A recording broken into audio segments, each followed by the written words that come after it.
Hi guys! So ngayon ay ipapakita ko sa inyo kung paano ko ginawa ang aking personalized notebook. So una, nag-design lang ako sa Canva.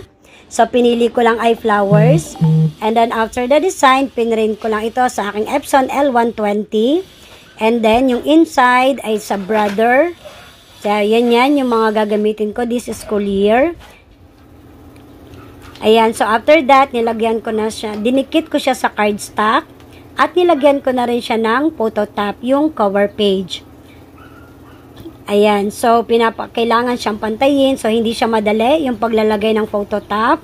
Kasi kailangan talaga pantay. And then, kinat ko na nga pala yung mga excess dun sa aking rim cutter. Yan, para lahat ng pages ay pantay-pantay. And then, dalawa nga pala yung ginawa kong design. Isang orange at isang pink. So, yan pa lang yung aking cover page. So, marami pang designs.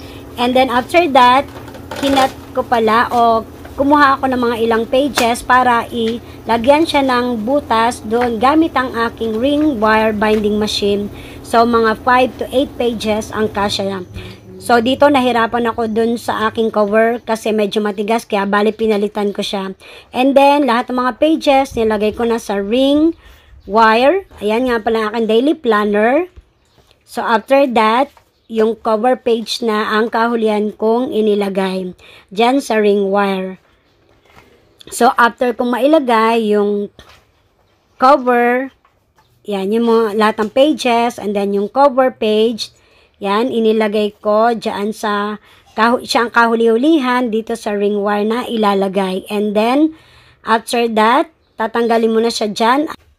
Ayan, ilalagay mo na siya doon sa itaas para ma-close o ma-lock yung kanyang ring wire. Ayan, so medyo dahan-dahan ako kasi sobrang mahigpit o matigas. Kaya kailangan dahan-dahan. So ayan, and you're good to go. Ready na ang aking personalized notebook. So ayan, so yung pong aking mga i-discuss ko na lang sa aking susunod na vlog yung pong mga nasa loob yung mga inilaman ko dito sa aking personalized notebook.